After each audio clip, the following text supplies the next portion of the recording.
Voilà. Eh bien, bonjour et bienvenue pour cette rencontre autour de littérature et imagination. Littérature et imagination, réalité et fiction, rêve et vraie vie, vérité et mensonge. Il nous a paru qu'autour de ces thèmes, il n'y avait pas vraiment d'écrivain plus indiqué à recevoir et à interroger autour de ces thèmes que le grand romancier et essayiste espagnol Enrique Villamatas, que j'ai le plaisir d'accueillir aujourd'hui. Bonjour Enrique. Bonjour, Florence. Et puis, à côté de lui, à sa gauche, Gonzalo. Bonjour. Bonjour, Florence. Vous êtes de l'Institut Cervantes et vous allez peut-être, c'est pas sûr, parce que comme vous allez le voir, le français d'Enrique Villamatas est parfait, mais vous allez peut-être, dans certains cas, nous aider à passer d'une langue à l'autre, du français à l'espagnol, de l'espagnol en français. Voilà. Quant à moi, je ne parlerai que français parce que malheureusement, mon espagnol est totalement défaillant. Je vais vous présenter brièvement Enrique Villamatas, que vous connaissez tous, mais tout de même, ça peut être utile d'avoir des points de repère biographiques en tête. Enrique Villamatas, vous êtes né en 1948 à Barcelone. À 18 ans, vous voyez que je vais très vite, parce qu'entre 0 et 18 ans, je fais comme si l'enfance n'existait pas. C'est quand même idiot d'ailleurs pour un écrivain, parce qu'on sait bien que la matière importante de son œuvre est puisée là-dedans. Mais enfin, une chose qui m'a frappée, c'était de me souvenir qu'à 18 ans, vous commencez une série de collaborations pour une revue de cinéma. Le cinéma est très important dans votre œuvre, qui s'appelait Fotogramas, ou qui s'appelle, je ne sais pas si elle existe encore. Et là, vous faites une chose extraordinaire, vous faites des vraies fausses interviews. Ou des fausses vraies, enfin je ne sais pas, vous nous raconterez. Et en tout cas, ça, il me semble que c'est totalement, comment dirais-je, annonciateur de vos futurs vrais faux romans qui nous fascinent tant et dont on va parler. Un peu plus tard, en 1973, vous publiez, alors là, votre premier roman, Femme dans le miroir regardant un paysage, très beau titre. Et puis, un an plus tard, en 1974, alors que Barcelone vit les derniers soubresauts du franquisme, vous décidez de vous exiler à Paris. Vous voulez, en quelque sorte, vivre un peu comme Hemingway dans les années 20, dans un Paris qui n'est pas une fête, mais en tout cas un Paris qui ne finit jamais, puisque c'est le titre d'un livre que vous écrirez plus tard, où vous racontez cette période de votre vie, une période qu'on imagine assez extraordinaire, puisque vous arrivez à Paris, et là, il y a une dame qui s'appelle Marguerite Duras, qui vous loue sa chambre de bonne, rue Saint-Benoît, tout près de Saint-Germain-des-Prés. Et vous racontez que vous êtes là-haut, dans les mansardes, au 6e étage, et puis les gens qui viennent vous voir, vos amis, reconnaissent que c'est votre chambre parce qu'ils entendent crépiter la machine à écrire derrière la porte. Voilà, ça c'est dans Paris ne finit jamais. Et puis, à partir des années 90-2000, là c'est vraiment les années où vous arrivez, vous explosez en pleine lumière, avec des livres tels que, alors je les cite un peu dans le désordre, mais Suicide exemplaire, Étrange façon de vivre, Bartleby et compagnie, ça c'est au tout début des années 2000, Le mal de Montano, en 2003, qui va vous valoir de très nombreux prix littéraires, une grande reconnaissance, Dublinesca, magnifique livre sur l'écrit, et puis le dernier, Air de Dylan, en 2012. La plupart, presque tous je crois, sont publiés en version française, en tout cas aux éditions Christian Bourgois. Alors, c'est difficile bien sûr de résumer une œuvre aussi protéiforme, étendue, ironique, joueuse que la vôtre. Difficile de l'attraper parce qu'on a l'impression de la saisir et puis hop, elle nous file un peu entre les doigts, et c'est d'ailleurs ce qui la rend si riche et si attachante et si fascinante. Néanmoins, parmi les thèmes qui vous tiennent à cœur, me semble-t-il, il y a le jeu, ce jeu constant entre le vrai et le faux, la littérature comme personnage central de votre œuvre, la littérature et la fiction qui deviennent presque plus réelles que le réel, comme si finalement rêver, imaginer, simuler, c'était ça le vrai réel. C'est pour ça qu'on a pensé que le verbe imaginer de ce festival vous allait vraiment très bien. Est-ce qu'on a bien fait de penser ça ? Oui. Merci. Parce que comme écrivain, je ne suis pas rien sans la mémoire et sans l'imagination. Et mon propos littéraire est très près de les propos très imaginatifs, en opposition à certaines visions réalistes de la littérature.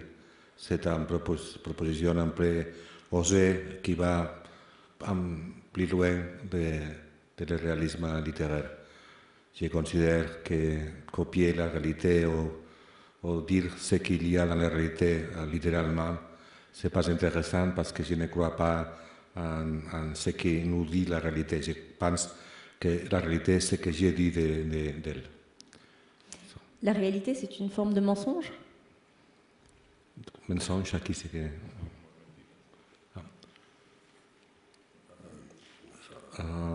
pas exactement un mensonge, mais ce n'est pas ce qui semble. C'est pas un mensonge, mais c'est pas la réalité, c'est pas ce qui semble. La réalité, beaucoup de choses, moins ce qui semble, peut-être. La réalité, c'est Oui. un faux semblant qui peut être trompeur, c'est ça? Oui, je cherche la vérité dans la réalité. Ne cherchez pas la réalité parce que la réalité, on la connaît exactement, mais oui, je cherche la vérité dans la réalité. Mais alors, quand on vous lit, on a l'impression que justement, vous dites, sans, comme beaucoup d'écrivains d'ailleurs, sans la mémoire et sans l'imagination, je ne serais rien. Comment ça s'articule, ce va-et-vient entre mémoire, réalité et imagination chez vous?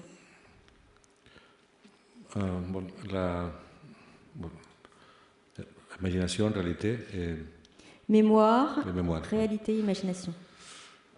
Je disais que j'ai cherché la vérité parce que je crois que tout ce que j'imagine, tout ce que j'imagine, c'est vérité. Parce que si je l'imaginais, ça existe. À partir du moment où vous l'avez rêvé, c'est vrai. Oui, et ça va pour moi comme pour tout le monde. C'est tout ce que nous imaginons. C'est une chose qui est réelle parce qu'il existe. C'est dans le monde. Non? Donnez-nous un exemple. Un martien, par exemple. Un martien. Un martiano, comment ça s'appelle? Martien, par exemple. Un habitant de mar. Un habitant de mar. Oui. Oh, pour dire la première chose que... Oui, qui vous vient à l'esprit. On pense, non, nous n'avons vu jamais des habitants de mar. Bon, si tu l'as vu en l'imagination, il est quelque chose de réel, il existe.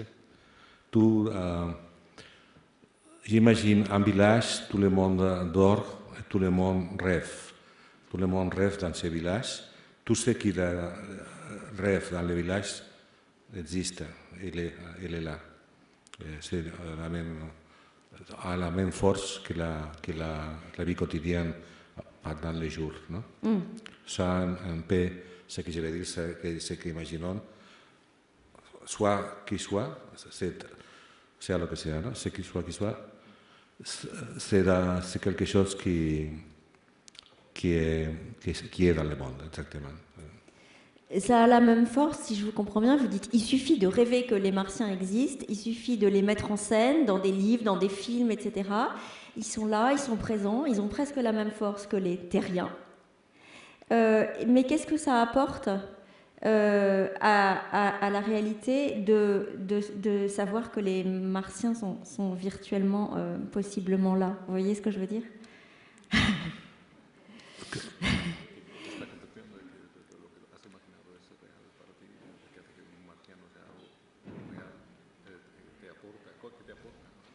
Sí, ¿cómo se dice suegra?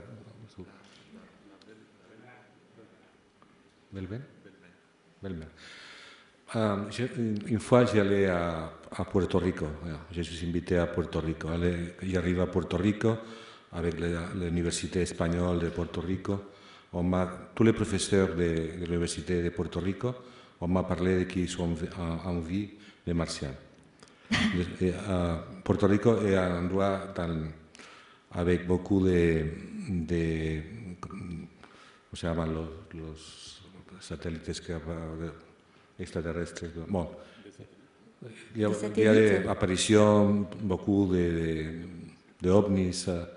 Ah oui, avec les satellites de Porto Rico, on peut voir, Oui. entre guillemets, c'est ça? Il y a une base Des américaine, ovnis il y a une base américaine qui D'accord. contrôle tout ça, les ovnis à Porto Rico. Oui. Porto Rico est un endroit, C'est la capitale des ovnis. c'est la capitale de la fantasy aussi. Mais en tout cas, je parle avec les professeurs qui sont des personnes sérieuses et on m'a dit que tous ont vu des platillos volantes,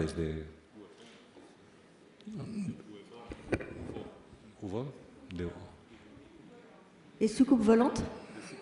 D'accord. Bon, et nous, je parle avec un autre écrivain espagnol et l'écrivain espagnol me dit tous ces professeurs sont des gens sérieux. Alors, si tous ont vu des ovnis, ça veut dire quelque chose, non? Parce que ce n'est pas normal, mais si tu dis qu'on vit les mots ovnis, peut-être c'est vrai, non? Alors, Ah oui. j'ai fait quand j'arrive à Barcelone, j'ai fait une visite à mon vieille mère avec ma femme et je le raconte à ma vieille mère parce qu'il veut savoir comment allait le voyage à Porto Rico. Je l'ai dit dans un moment, j'ai vu des ovnis martiens à Porto Rico. Je l'ai dit. Alors, à ce moment, l'horloge de la maison de ma vieille mère sonnait à 5 heures de la soirée, avec un grand silence. Ma vieille mère n'est pas idiote, elle m'a dit et comme sont les martiens? Tu peux décrire les martiens? C'est une question très difficile pour moi, mais pas exactement difficile parce que j'avais imaginé comment était à travers ce que m'a dit le professeur de Porto Rico. Et j'ai dit, ils sont verts, avec beaucoup de calme et de tranquillité, j'ai dit, ils sont verts, avec des antennes très longues, se mouvent beaucoup et ils sont bizarres. Et ma vieille mère m'a dit, et ils parlent? Et j'ai dit, très sérieux, oui, ils parlent. Ils disent, tic-tic, tic-tac, tac, tic-tic, tic-tac. Et alors, ma mère a dit à sa fille, Enrique, c'est très amen. Très amen. Amen. C'est quoi? Amen. Très amusant. Très amusant, mais pas intelligent, je crois, parce que bon, je dis ça parce que je suis sûr quand je raconte comme sont les martiens, qui sont comme ça. Oui. Parce qu'on m'a dit, le professeur de Porto Rico, Oui. qu'on vit ça. Et quand je le raconte, je n'ai pas la conscience d'être disant quelque chose différent de la réalité que je crois. Voilà, c'est là qu'on revient à la littérature, et bien sûr l'anecdote est amusante, mais au-delà de ça, ça montre que le langage fait devenir les choses vivantes, fait exister, fait surgir du réel. Puisque comme vous disiez, puisque tout le monde disait qu'il y en avait, après tout, vous finissiez par vous demander s'il n'y avait pas un élément de vrai là-dedans. Je crois que le secret de ce que je raconte et que c'est difficile de voir si c'est vérité ou c'est fiction, oui. Le secret est simplement dans la naturalité avec laquelle j'ai fait tout ça. Le naturel. Si, c'est naturel oui. à moi. Oui. Et, par exemple, Paris ne finit jamais, c'est un livre évidemment autobiographique où c'est difficile de voir où commence la fiction ou où commence la réalité de ce qu'il a passé. Mais pour moi, il n'y a pas de frontière entre les deux parce que j'ai écrit tous les livres sans conscience d'écrire quelque chose de faux dans les textes. Pour moi, c'est comme j'ai vécu mon expérience de Paris, ce que je raconte fidèle à cette manière, à cette forme de la vivre, de vivre mon passage pour Paris. Par exemple, je parle à Barcelone en catalan et en castellan pendant les jours, sans me rendre compte de si je parle en catalan ou en castellà. C'est pas je suis bilingue, je parle en un seul idiome, parce que le catalan et le castellan, ils sont des langues, mais pour moi, je ne suis pas conscient de si parle en une langue ou en l'autre. Je passe de l'une à l'autre si j'ai une personne catalane ou une personne castellane. Mais je ne suis conscient de parler en catalan quand on parle catalan, je ne suis conscient de parler en castellan. C'est la même chose avec les réalités fiction. Sont un seul idiome. J'ai fait ça comme les deux langues de Barcelone avec absolue naturalité, naturalité réelle. Quand j'ai inventé les entretiens pour la revue Fotogramas, les interviews à Marlon Brando, les interviews à Patricia Highsmith, les interviews à Nureyev, les interviews à Anthony Borges. Toutes ces interviews ne sont inventées pour moi pour m'amuser, sinon par nécessité. Vous les avez faites, vous les avez inventées pour vous amuser ou par nécessité? Par nécessité. Par nécessité. Parce que je n'ai dit à la rédaction de Fotogramas que je ne savais traduire de l'anglais. Oui. Et quand on m'a dit tu dois traduire cette interview avec Marlon Brando, une exclusive que nous acabons d'acheter, nous venons d'acheter, je ne dis pas, je ne sais pas traduire de l'anglais. Et c'est par ça que j'ai fait l'invention de toute l'interview. No? Mais c'est comme Ripley, le personnage de Patricia Highsmith, qui est l'assassine. Il assassine par nécessité, jamais pour un plaisir ou pour un jeu, sinon par nécessité. Alors, j'ai inventé les entretiens, me convaincu de que ça était légal et que ça était ce que je dois faire. Ce que vous deviez faire. Oui. Oui. Je suis très jeune peut-être en ce moment. Et je n'ai pas la mauvaise conscience de que je dois faire une chose différente. Pour moi, c'est normal, naturel, si je ne peux traduire, que j'invente, parce que je pense que pour moi, sera une forme d'être Marlon Brando. Oui, vous étiez dans la tête des gens que vous interviewiez. Donc vous pensiez être tout à fait dans l'esprit de ce qu'ils auraient dit. Et vous, d'une certaine façon, vous recréez de la pensée dont vous pensiez qu'elle était tout à fait logique, qui dit ça et qui pense ça. Parfaitement. Par exemple, à l'école, avant d'aller à l'université, à l'école, à 16 ans, j'ai fondé une revue littéraire à l'école. Alors, demandé collaboration à 10 amis de l'école.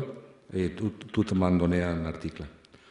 Quand je dois passer les articles pour faire la revue, parce que j'ai fait en manuel, j'inventais les articles de mes amis. Pas inventer tout, mais pour moi c'est très fatigant mettre la même chose qu'ils mettent. Oui. Alors j'ai fait la revue. Mot pour mot, c'est pas très intéressant. Il valait mieux le recréer du point de vue du... Pour moi, plus amusant et perfectionner les articles des amis. Quand j'ai publié la revue, j'ai menacé de mort de les amis parce que je ne comprends. Je ne comprends pas pourquoi ils me menacent de mort. C'est-à-dire, je ne comprends parce que je ne savais pas qu'on doit faire comme... Vraiment, on doit faire être fidèle à les textes des autres. No? Et la menace de mort, je me souviens parfaitement par la grande surprise parce que je croyais que c'est normal ce que j'ai fait. Et avec les entretiens, interviews de photographes, c'est la même chose. Mais ils vous menaçaient de mort parce que vous aviez trahi leurs pensées ou parce que vraiment ce que vous racontiez pouvait leur nuire? Parce que j'ai changé ce qu'ils disaient. Oui. Et donc ils ne se reconnaissaient pas? Non, ils ne se reconnaissaient pas.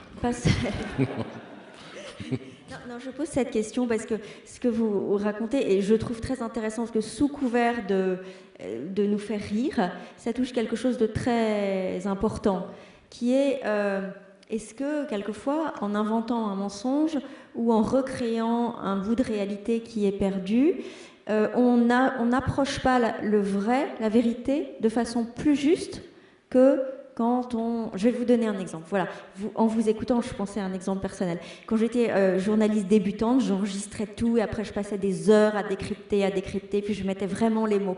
C'est vrai que ça n'avait pas beaucoup d'intérêt. Un jour, j'ai perdu les notes, j'ai tout perdu. Et j'ai recréé de mémoire. Et là, le type m'a dit « Mais c'est incroyable, c'est tout à fait ça, c'est tout à fait moi !» Et donc, il se retrouvait mieux. Et je me suis dit, parfois, les blancs, les mensonges, les recréations, les réinventions, c'est peut-être une façon de, comment dirais-je, de condenser ce qu'on a perçu de plus important chez l'autre ou dans une situation, et donc d'aller directement à une forme de vérité plus vraie que de mettre des mots les uns derrière les autres. Est-ce que vous seriez d'accord avec ça?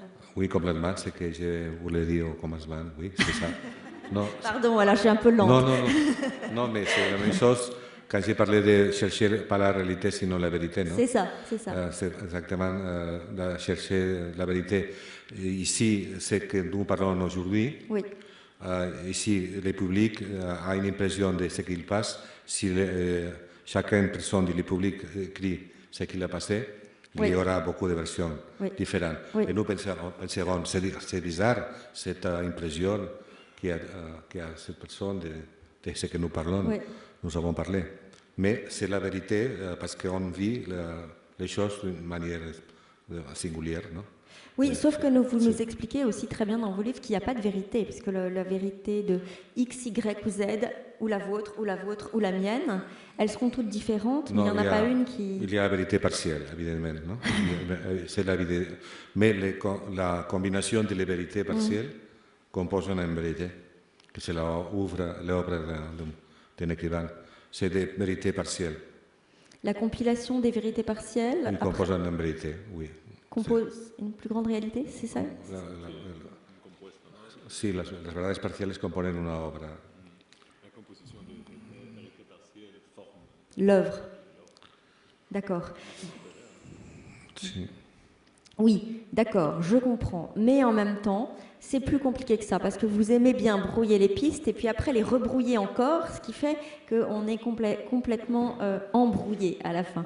Et par exemple, vous dites dans Journal volubile, vous dites « Le monde est une illusion, une scène de théâtre ». Comme si finalement, les Martiens étaient peut-être plus vrais que les Terriens. Ou peut-être qu'ici, nous, on est justement dans l'illusion, parce qu'il se trouve en plus qu'on est dans un théâtre. Alors... Le théâtre, c'est le grand théâtre del mundo de Calderón, le grand théâtre du monde. Et je parle de l'escenario, de la vie comme scénario, oui, de théâtre. Sans sortie possible, tous sommes dans les scénarios. Et là, par exemple, on pourrait être en train de vivre une grande illusion sur cette scène de théâtre en ce moment-là. Oui, c'est redondante, comment ça s'appelle? Redondant. Oui. Mais ça ne vous inspire pas Redondant, le théâtre, être dans le théâtre, voilà. Dans le théâtre de la vie. Oui, comme la vache qui rit. Oui. Oui. C'est un peu l'idée de Dylan, mon dernier roman, il verse un peu cette idée de la vie comme théâtre. Non? Mais je me disais que ça devait vous amuser justement que la vie soit un théâtre et que justement on soit à la fois dans la vie et dans un théâtre, donc dans le théâtre du théâtre. Oui, dans ma vie réelle, je connais des situations que les autres se comportent d'une forme très bizarre, théâtrale, ils disent des choses incroyables. Et je pense, mais c'est impossible, c'est incroyable ça. Et c'est vrai parce qu'ils sont comme ça, ils sont comme ça. Non? Et c'est a medida que vivo más escenas que me parecen increíbles y son verdaderas. Pendant le temps, j'ai eu l'impression que tout ce qu'il me semblait théâtral est devenu tout simplement réel. Et je me demandais, en vous écoutant parler, Enrique Villamatas, si vous aviez toujours eu cette impression dans l'enfance, par exemple, est-ce que vous vous amusiez déjà à jouer à passer d'un côté de la frontière à l'autre, du réel à l'imaginaire, du rêve à la vraie vie. Est-ce que vous aviez cette impression d'étrangeté? Comment c'était l'enfance de Enrique Villamatas? Non, dans l'enfance, c'est tout réel pour moi, sans fissures. Non, c'est un monde unique, réel. Un monde homogène et Oui. réel, qui avait l'air vrai et solide. Oui. Et alors, comment est-ce que tout à coup, l'autre dimension a surgi dans votre vie?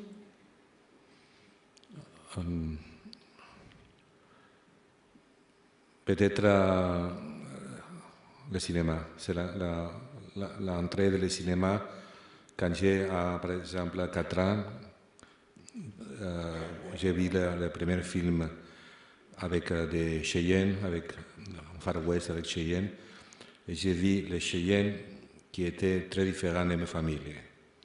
Alors, oui, mais je connaissais seulement ma famille, c'est-à-dire des personnages qui sont en famille de Barcelone. Non?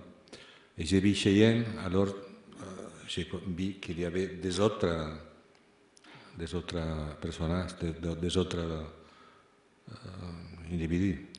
Bon, alors j'ai trouvé, je vois une chose différente. Et c'est le commencement de tout, je pense. L'entrée comment ça s'appelle, de les extraños, des étranges. L'irruption de l'étrange. Oui, et avec l'apparition des étranges, fait l'apparition de terreur. La peur, le terreur cheyenne, en définitive. C'est-à-dire, sans les Cheyennes, on n'aurait pas eu une œuvre littéraire. Comment? Sin Cheyennes. Après, vient le terreur à travers les Mau Mau, par exemple, les films sur les Mau Mau, oui, à Kenya. C'est-à-dire, les autres, le terreur, il y a pour moi des personnes qui sont différentes, qui sont étranges à la famille, la menace, le terreur. Ah, en fait, c'était les Martiens de l'époque. Exactement. Pas totalement innocent, cet exemple de Puerto Rico. Peut-être on peut enlacer, oui, mais les Martiens sont bien. Et les autres, les Cheyennes, je ne les connais pas encore. Il y a une question que je me suis posée à propos de ce verbe imaginer, qui est donc le thème de notre festival et qui nous guide aujourd'hui.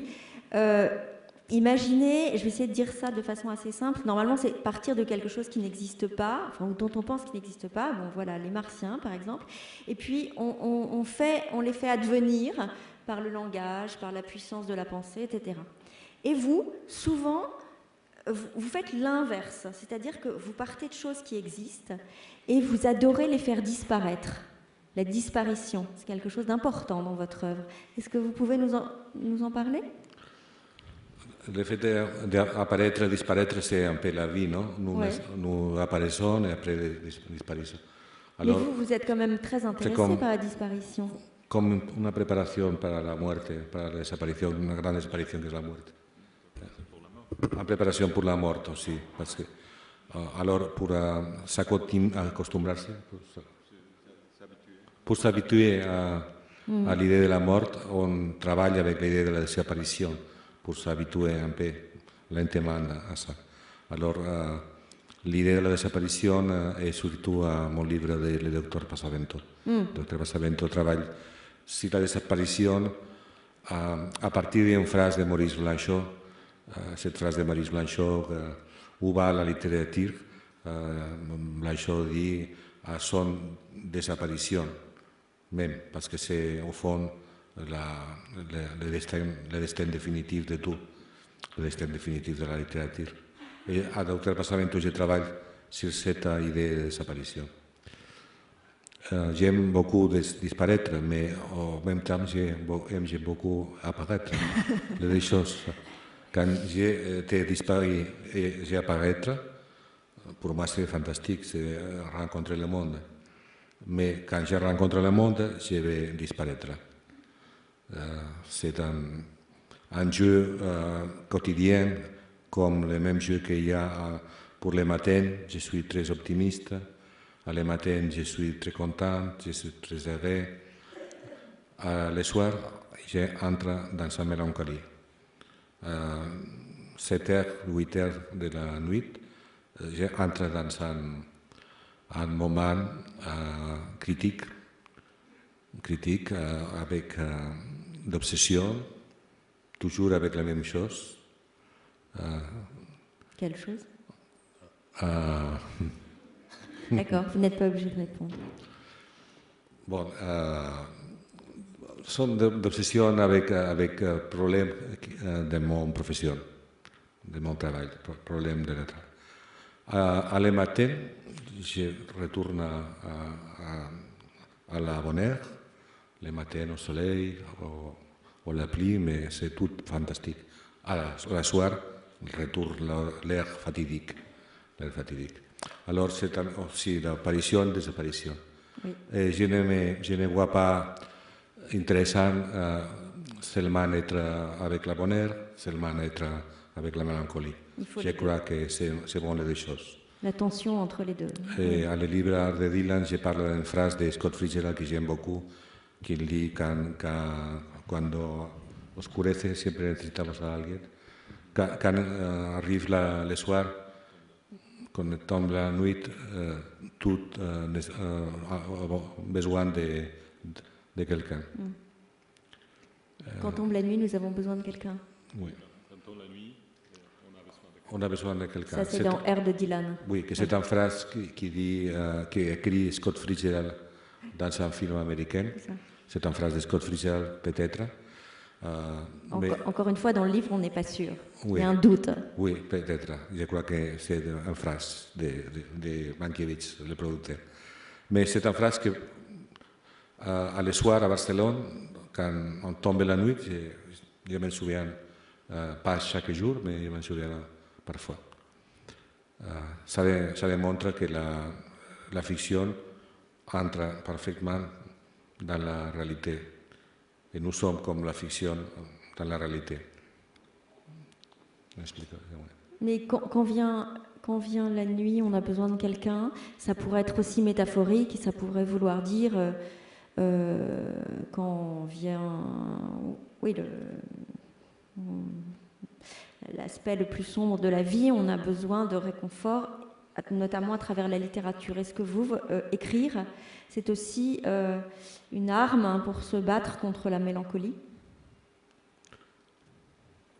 Je me trouve très bien quand j'écris le ton mélancolique.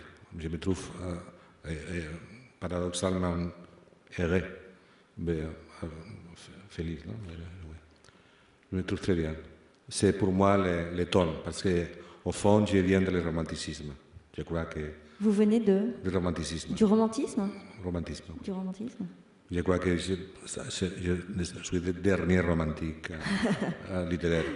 Pas moderne ni postmoderne, je suis le dernier romantique. Mais en même temps, votre prose est, comme je le disais au début, très joueuse, très ironique, oui. Très tonique aussi. Oui, exactement, parce que c'est pour moi un peu le ton que j'aime beaucoup à Nietzsche, que j'aime beaucoup à Sebald, en prose littéraire. Robert Walser aussi. Ce ton mélancolique prose, pas prose de roman, sinon prose directement, sans rien, simplement en prose littéraire. Est-ce qu'il y a des aspects sur ce thème que vous voudriez, des points que vous voudriez ajouter en particulier? Dire? Des choses qu'on n'a pas dites et... Bon, que la mélancolie nous a perdu à tous. Tous sommes perdus avec la mélancolie dans ce moment, non? Que quoi, pardon? Que hemos entrado en una melancolía. Que nous sommes entrés dans sa mélancolie générale, je crois. Que nous sommes entrés dans l'ère de la mélancolie? Oui, à l'Europe surtout. Mais qu'heureusement, nous avons des artistes et des écrivains pour nous tiramisu, pour nous tirer vers le haut. Oui, exactement. Oui, et des écrivains qui parfois, je disais, sont aussi plein d'humour comme vous l'êtes. Et il y a un endroit dans votre œuvre où vous remarquez que Villa Matas, quand on recombine les lettres entre elles et qu'on fait une anagramme de ça, on obtient Satan Alive. Oui, Satan Alive.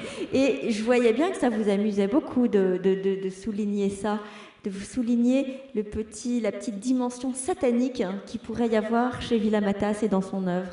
Oui, un jour, un traducteur centre-européen m'a dit beaucoup de choses impertinentes dans une nuit. Et finalement, je lui ai dit, je m'appelle, tu ne le sais pas, mais je m'appelle, vois-toi, Satan Alive.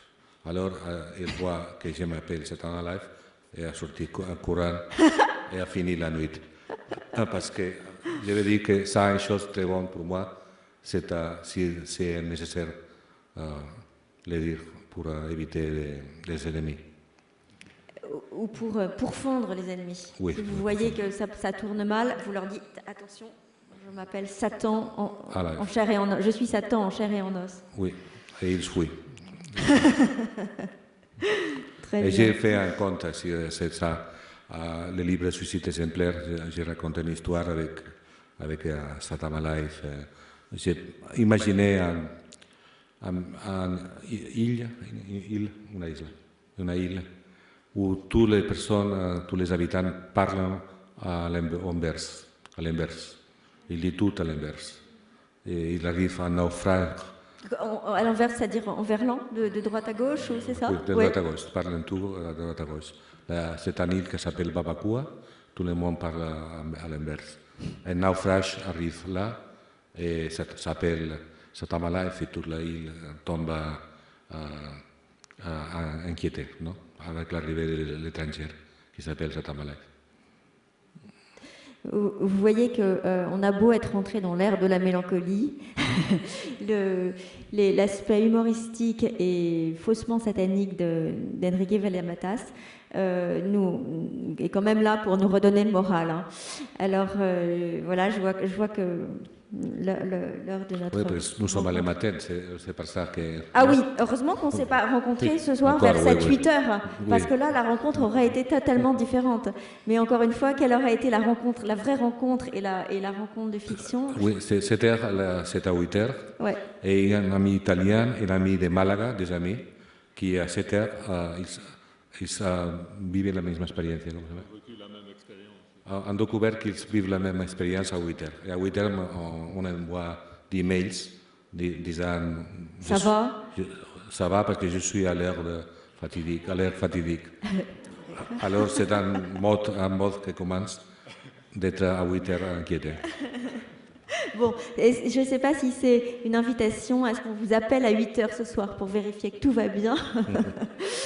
Mais en tout cas, voilà, vous nous aurez fait rire malgré la mélancolie ambiante. Et je voulais juste dire que, enfin, inviter tous ceux d'entre vous qui ne connaissent pas ou pas bien l'œuvre de Enrique Villa-Matas à s'y précipiter parce que c'est vraiment une œuvre qui stimule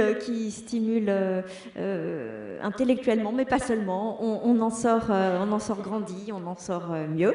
Et puis il y a aussi des très beaux entretiens avec votre traducteur, qui est un traducteur très fidèle que vous avez depuis très longtemps. Un grand traducteur, oui. Qui s'appelle André Gabastou, un grand traducteur. Le mois de septembre, à l'Espagne sortira la version de le livre en espagnol. Elle n'existait pas en espagnol, elle n'existait qu'en français pour oui. l'instant. Voilà, donc c'est aux éditions Argol. Et pour ceux qui n'auraient pas encore bien compris qu'on navigue sans arrêt entre le vrai et le faux, le réel et le l'un et un, ça s'appelle Villa-Matas, pile et face. Ou comme matin et soir, on pourrait, voilà. Yin et yang, voilà. Eh bien écoutez, merci beaucoup Enrique Villa-Matas. Florence. Merci à vous tous.